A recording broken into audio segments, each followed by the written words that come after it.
Hello and welcome to this episode of Let's Talk Forensic Psychology. We're really lucky today to have Natalie, who is Director of Custodial Psychological Services, working in a private prison for Serco. So she provides strategic leadership for those working within Serco prisons in the UK. Natalie is also a reviewer for Forensic Update, which we know involves quite a lot of work, but it's always really exciting to read all those papers.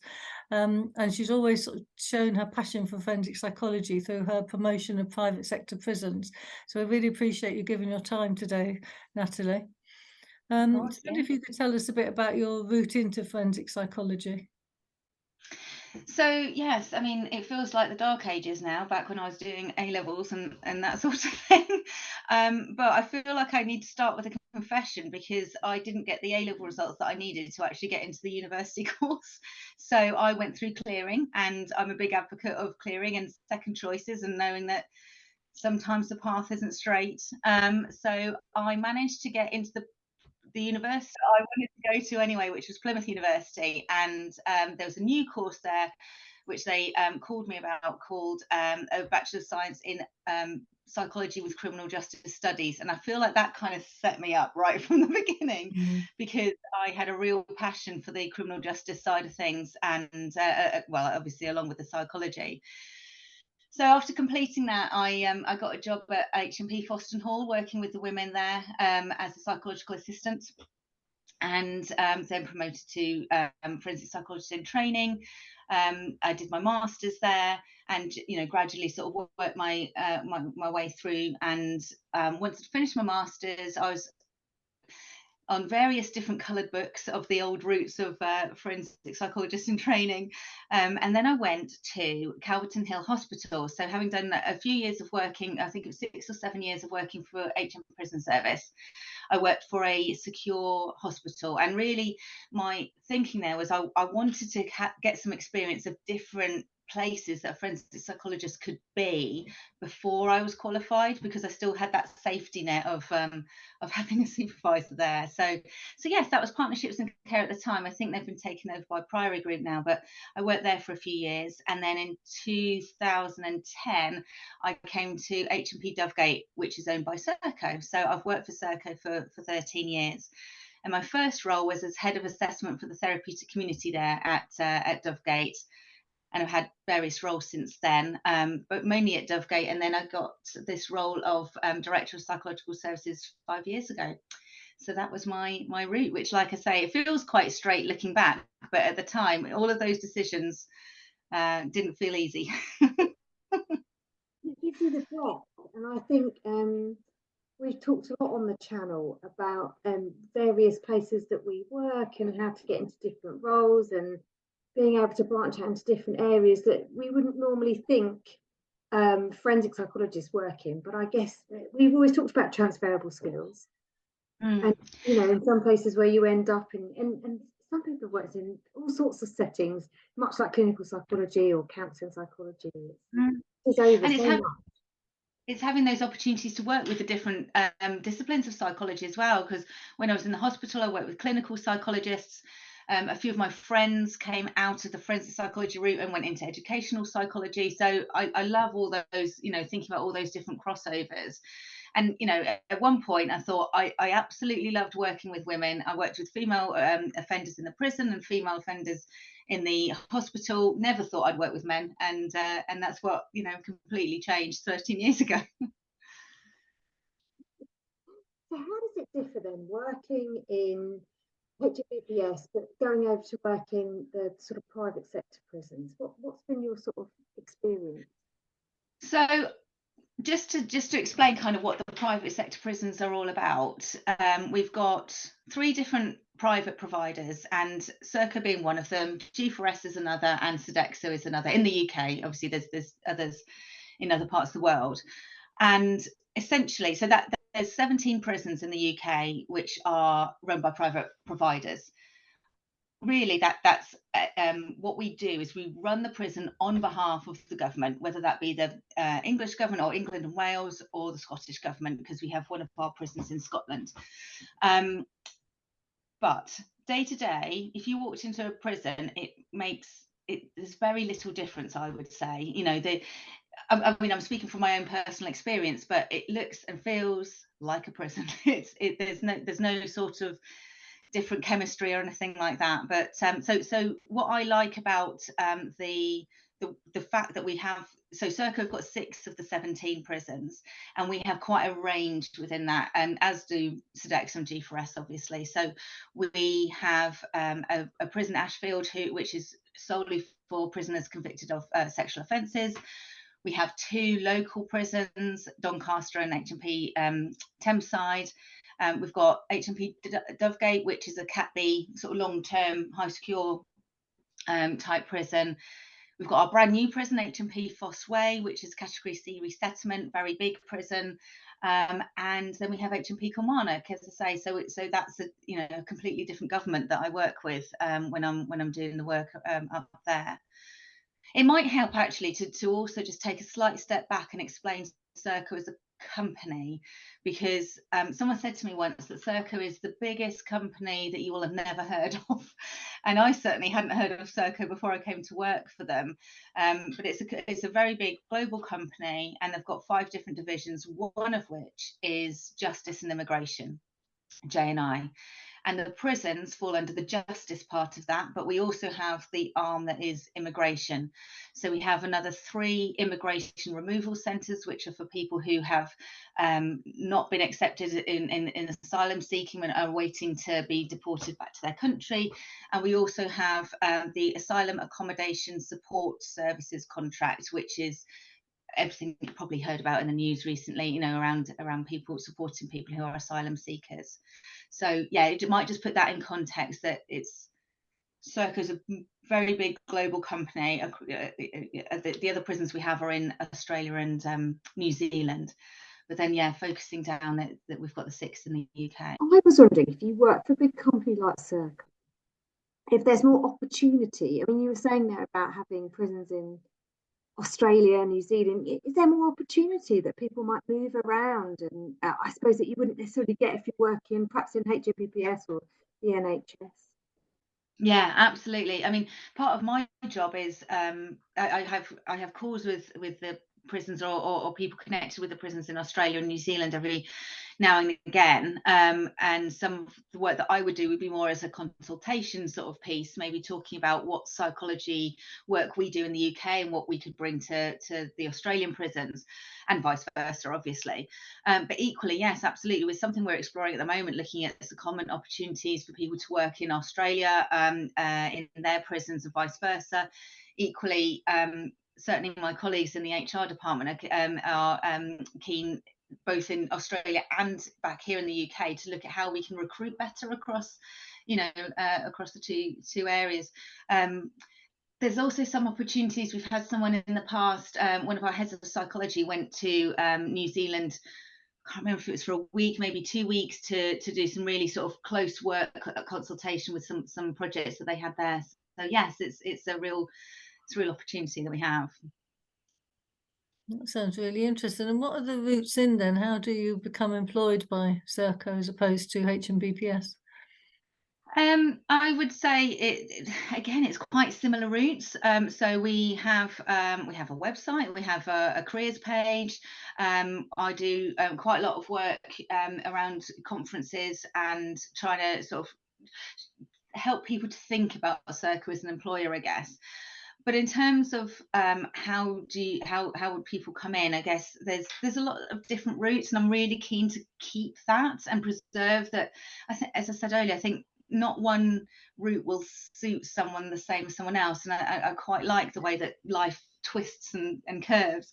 So a lot of our people who are now qualified psychologists have been pretty much homegrown. So people who have come in as a volunteer, perhaps, or as a student placement, and they have come through as a facilitator in offending behaviour programs, maybe become a treatment manager, and then to a forensic psychologist in training. And we support every route there is to become a qualified psychologist. Because again, I believe quite strongly that everyone's got different learning styles, and one route doesn't necessarily suit everybody. We also support people who are on student placements in university. So So they may be doing a doctorate, or they may be going through some of the courses that help you to become a registered forensic psychologist. So we support those as well. I also can think of quite a few examples where someone has had in their life path, in their plan, to be a forensic psychologist in training, and actually decided that's not the route for me, and they've come into the programs sort of work that we do that way. But yes, we have quite a lot of different ways that we try and support people's own interests as well. So I mean, I don't know about you, but I have found that personally in my career very important. If I'm not able to sort of pursue, even if it's just going to a conference that's something that's of interest to me, you know, that I find it difficult to feel enthused about what I'm doing if I'm not able to sort of cultivate that creative sort of side of my career. So people who are qualified psychologists, we give 10 days every year for them to do any sort of continued professional development that they might want to do. And research is a passion of mine, so I really do push people to look at where they can maybe go to a conference, but maybe a conference that's slightly different to what they might, or what we have gone to before, and yeah, really sort of think creatively about what they can do. And I think that's something that I really like about Serco as an employer, because it's helped me, or it's certainly allowed me to think far more creatively as a psychologist as well, and to be, you know, slightly more innovative in how I might approach the work that we do. It's always good to see at the Division of Forensic Psychology conference with your stand and talking to people, and it always looks like there's lots of people coming to ask you questions. So it's always good to see that. And that's what I mean about you promoting it. It's really good. I see you, you know, LinkedIn, different places promoting it. It's really helpful to see, because I think, like you say, I think people don't always know about thinking about working for a private prison and what that might entail. And LinkedIn's a really good space. It's taken me, I must admit, quite a long time to understand just the breadth of the utility of LinkedIn. But I quite often now get people inboxing me or messaging me, still don't have the vocab, to, you know, who are really quite early in their careers. And I really like that people feel able to reach out and ask for, you know, advice, and the fact, I think, that we are in the Serco prisons, I probably should have said this before, I'm obviously only speaking about Serco prisons. G4S and Sodexo will have their own method of delivery for psychological services, and I've not worked for them, so I can't really speak for them, but certainly in Serco we have a model where the psychological services staff are all embedded in a prison.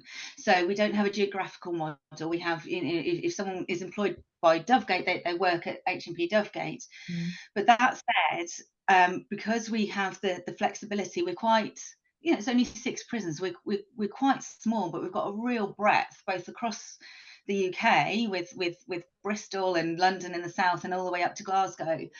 That there are so many opportunities to second, you know, to have secondment opportunities, or maybe someone working in Dovegate maybe doesn't have as much opportunity to work with prisoners convicted of sexual offences, so they'll maybe do some work in Ashfield. And certainly now, I mean, it was tricky during the pandemic, but you know, we do quite a lot of cross-site working as well. So you have that, I quite like that mix of being able to feel like you're making an impact in a prison and getting to know the prisoners really well, so that informs how you work as a psychologist as well, and making the connections with the rest of, you know, the other disciplines, with health, with IT, with the offending behaviour management, the offender management unit, as well as still not stifling those opportunities to work with different client groups as well.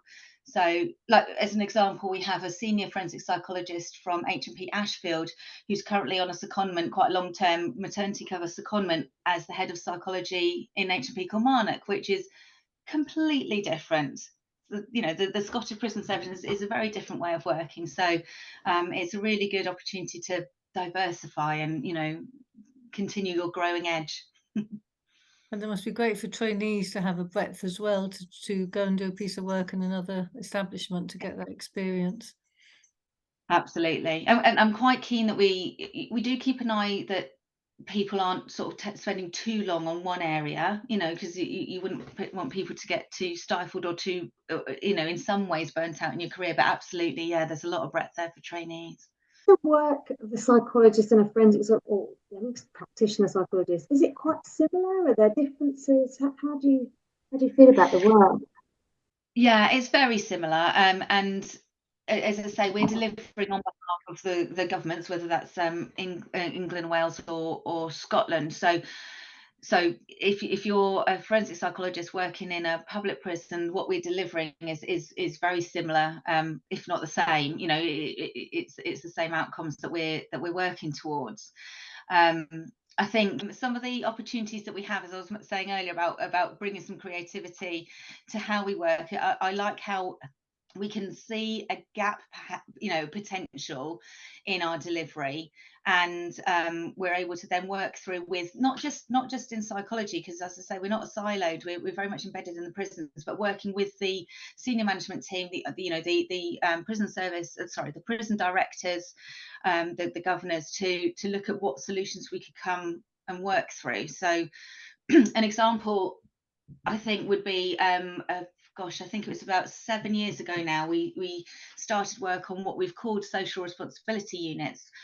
But they're quite small, bespoke units, looking at people are invited to go there when they have quite a lot of institutional violence on their record, and it meant that we could work with people, you know, for short durations, fairly low dosage, but the structure around it, the environment that we built around it, there was a lot, the theoretical underpinnings with the Good Lives model, but I also was able to do quite a lot of theory knitting and bring my experience from working on therapeutic community into these spaces.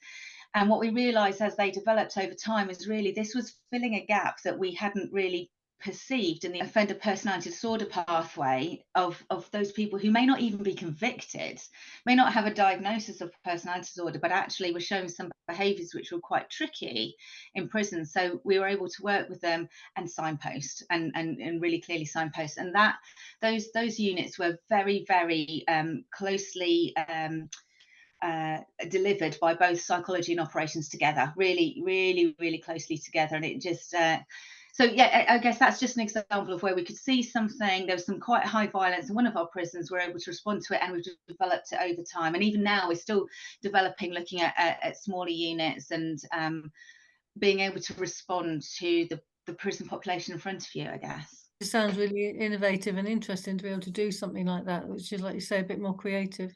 Going back to what I was saying earlier, the what we deliver, what we need to deliver for the prisoners in our care will be the same in any different prison in England and Wales, and the same in for Kilmarnock for our colleagues in other Scottish prison service. But yes, I have found that I can move quite quickly, that I can have decisions made quite quickly, if it's something over and above, you know, what we may well be required to deliver. But in the same token, I think, you know, so again, think of something quite different. We do a lot of work with safer custody, so that's something that we're able to, you know, we'll go to the reviews for people who are self-harming or feeling like they want to self-harm, but equally we're then able to maybe work with the safer custody team in a different way. So we might provide some consultation to them, we might provide different training, some toolbox talks. We've developed some different interventions that are, again, quite short, bespoke, easy to deliver. So yeah, that kind of work. It's able. Someone described it as quite nimble working, which I like the phrase of that. The question I had was about the mental health provision. Is it the same as it would be in the sort of public sector prisons, where in some sense it's a mental health contract, or was it the Serco psychologists that in some sense take on the mental health provision?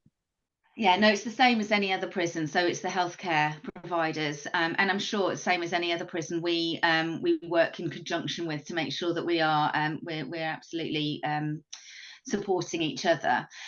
I guess one thing to think about there is my role. So being overseeing all of the psychology provision across the prisons means that I have my own network of colleagues that are crucial to how I can deliver that role. And my colleague, who's the Director of Health and Social Care, she and I work really closely together. And there's a lot of work where actually we will cross over quite a lot, and we'll work together on projects. And I think thinking about you know, where the provision of this Serco psychologist can help and support the provision of whatever healthcare provider it might be is what is an example of that work, really. And what does your work with Forensic Update involve? So I'm a peer reviewer for the Forensic Update, and so when articles are submitted to the Forensic Update, there'll be 2 reviewers who will blind review the article that comes in. So every now and again I'll be contacted by the editor of the Forensic Update, and I will work with the article and with the other person who's doing the reviewing, and will provide feedback for designed to go back to the author. And I think what I really try and do, and I'm sure everyone else who does the reviewing does as well, is to be really constructive with that feedback, because one of the things I really like about the Forensic Update is that it gives a chance for anybody to publish work in forensic psychology. So that could be someone who's right at the beginning of their career, or someone who's a very experienced psychologist who's published lots of works before. So I love that ethos, I love that approach. And so then when changes are made, the updated article will come back to myself and the other reviewer. It's always the same reviewers who had the original article, and will then provide a recommendation for accepting that, and or whether there's a little bit more work that needs doing. But yeah, I like to promote the work that we do with Forensic Update amongst everyone who works in Serco, because I just think it's such a great platform, and also because it's not just for research. You know, people I think might have a perception that it's just if you've done a research piece then you can go there, but I've seen some really interesting thought pieces and reflections, and people who've evaluated training in forensic psychology. So it's lovely, and I do other work for a couple of other journals with peer reviewing, but it all has to fit in my spare time. And so yes, it sometimes doesn't. So yeah. And you mentioned that you'd recently attended the International Corrections and Prisons Association conference. So would you tell us a bit about your presentation, because that sounded really interesting? Yeah, of course. So this was October last year, and I was really lucky to have the presentation that I put together actually with my colleague. It's Hayley Peake, who's the Director of Health and Social Care, and we put something together which was accepted for the conference in Orlando in Florida. So we spoke about that particular conference had a focus around what's beyond the COVID-19. So where we take our learning from COVID-19 and bring forward into innovations in prisons across the world. So our title was Serco's Strategy to Improve Prisoner Wellbeing Outcomes Through Innovation. And we divided it into 3 key areas. And in fact, we worked quite closely with our colleague who's the head of IT as well. And firstly, we talked about improved wellbeing strategies for both staff and prisoners. Taking the learning that we had from COVID-19. There's quite a lot of work that Hayley and I did around different ways of surveying and researching how people were feeling, as I say, both staff and prisoners during that time. Then we talked about how we had enhanced and developed our digital offer. So what I mean by that is during this time we had brought in cell technology, so bringing all of that IT technology into the cells where prisoners were. So that meant they had access to virtual campus, and they could do education. And honestly, the stuff that our IT department are doing now is just so exciting with that platform. And Hayley did a lot of work in medication lockers as well. So meaning that prisoners, often a spike of violence can happen when people are queuing up for their medication from the hatch on a prison wing. And she was able to work with the company to innovate this way of almost like an Amazon parcel way of collecting your medication through biometrics, through your fingerprints. So she talked about that. And then I spoke about the social responsibility units that I mentioned earlier. So we've presented at the work that we've done there at a few different conferences now, and the focus being on reducing violence and antisocial behaviour in prisons. So, I mean, going to that conference it's the first time I've been to the ICPA, and it was an incredible experience, seeing so many different and hearing so many different presentations from prisons across the world. And I found it really, really humbling and expanding my mind. And sometimes I felt, do you know what, we're actually doing okay. From what I'm hearing, we're doing okay. And other times I thought, wow, that's incredible. Why can't we do that? And how do we bring that back to the UK?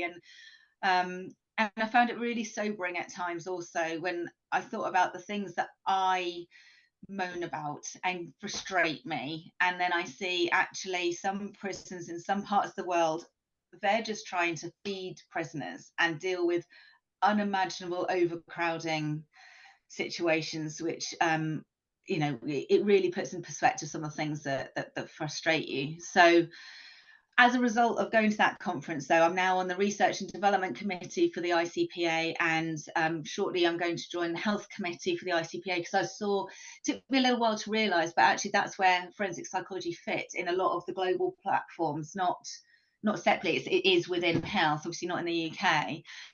But it feels like this is where I can do some payback, and this is where we can really share best practice. And I've made a number of links with other prison services in other countries. In fact, I've got a call next week with a prison service where I'm hoping we can really build some global links, because when we were talking at the conference, just there's so many similarities with the frustrations that we have. And I feel like I should add, it's not just, I don't like hog the opportunities of going to these really nice places in not like Orlando. It is, I think we mentioned earlier, it's something that I feel very passionate about, that everyone who's working in psychology in Serco has the opportunities, and if they would like them, to go and present at conferences. So we've had a presentation at the International Association for Forensic Psychotherapists this year in Turin, and last year we had 3 when it was in London. We've had someone go to Japan quite recently to present there at the Society for Applied Research in Memory and Cognition. So I'm just saying, I'm not, just because it was in Orlando doesn't mean that's not the only reason I went. Some people might be listening and thinking, well, how do prisoners get all this wonderful technology, and why do they deserve all this innovation after they've created victims along the way? And what would you say to that? Why is it important for you that the Serco as a strategy perhaps promote well-being and opportunities? The punishment is the loss of liberty. So what people experience inside a prison should be as comparable as possible to outside a prison as well. So just because someone's committed a crime, they've had their liberty taken away from them, they have very, very little choice when you're a convicted prisoner. But I don't see why we should actually then impact negatively on someone's well-being as well. That feels more inhumane to me, actually. So so in fact, a lot of the work that I do with Hayley is around prisoner wellbeing, and she's done a huge amount of work in the last couple of years, not just prisoner wellbeing, but staff wellbeing as well. The two, I feel, go very much hand in hand. And then what I see as the impact is the importance of the staff prisoner relationship as well. So if you have a staff team that aren't don't have good morale and don't feel happy about the job that they do, that will have an impact on how they work with prisoners, and that will have an impact on rehabilitation outcomes, which will have an impact on the public safety ultimately. So I think equally, if a person is feeling unhappy or uncared for or unappreciated or unlistened to, that if that was me, that would not make me want to engage at all with whatever someone's putting in front of me. And if you reverse that and have a place where people live, where people work, that has much more focus on care and hope and commitment to well-being, that means that you have better outcomes for how people, the prisoners, engage in the reducing reoffending activities. You have much better impact on the staff-prisoner relationships, so the staff, all staff, can support all of that reducing reoffending activity. And ultimately, that means you have better outcomes for when people are released. They are more committed to maintaining any change, and that does have the positive impact on society. So for me, meaning that prisoners are able to access education 24/7 at a time that they choose in their room, rather than it being restricted to, for example, 2 hours in the morning, 2 hours in the afternoon, potentially in a classroom situation which could have, you know, traumatic bring up traumatic feelings for them from when they were at school. I'm hypothesizing here, obviously, but I don't see that as a bad thing if people can learn in a different way. And education in cell is just one of the many ways we can actually help people. There's ways that they can contact their family and friends, and having that support network. The family support network is shown by research to have a really big impact on reducing reoffending outcomes. I was just wondering what your sort of aspirations are then for the next few years, because you sound like you've been very busy for the last few years. And where is the forthcoming conference that you were talking about? Where is that going to be? Well, yeah, so I've been lucky enough to be accepted to speak at the next International Corrections and Prisons Association conference, which is in Antwerp in Belgium. So that's in October. And I'll be talking there. So it's myself and a forensic psychologist from Serco who are presenting together around reducing violence in prison. So how we've involved the prisoner voice and experience in our research. So we're presenting a few different pieces of research from what we've done over the last couple of years in Serco. There's also another presentation that's been accepted, which is all around HMP Fosse, our new prison. And that will be presented by the prison director, the prison governor, along with the head of psychology there. So the two of them working together on that presentation, which is entitled Not Just Another New Prison Building, a New Prison, New Design with New Thinking to Provide a Culture of Hope, with a prisoner-centric philosophy and rehabilitative culture at its heart. Oh, so a couple title. of points. It's a very technical title. That's why I had to read it. So yeah, I think the overall theme for this year is humane corrections. What can we do more? So I'm really excited, not just to be able to talk there, but to listen to what's going on again across the globe, thinking about how we treat prisoners humanely in our different prisons. And I guess thinking about my aspirations and hope, one of the areas that I've not talked about much is I'm also in Serco on the committee. It's called the Inspire Committee, and it's to support and develop women in the organisation. So very much focused on women's health, women's needs, and how male colleagues can work hand in hand with the female colleagues. And I think when we have a profession that is very in the majority female, we have female colleagues throughout our profession, that feels really important to me. So I think one of the areas that I'd like to that I hope that we can develop more is giving that voice to people who are already successful, already inspirational, but also those who are early in their careers, and really help support people coming through in their careers, and how, you know, try and nurture all that passion that people have. And I hear, you know, when I do careers talks at university, I hear how the students talk there, and it's just, if I could bottle that passion and you know, the commitment to the profession, it's incredible. And there's so many people that I meet in our profession that are committed and really inspirational to me.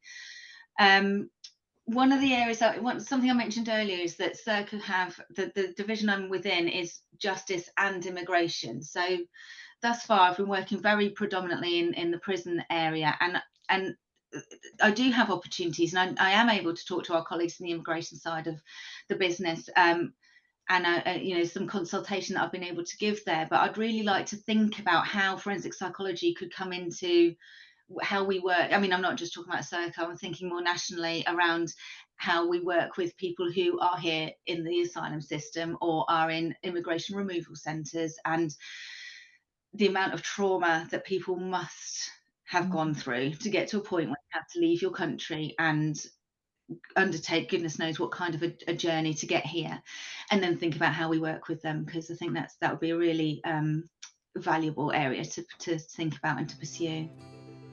Okay, well, thanks very much for your time, and it just remains for us to say, let's talk forensic psychology.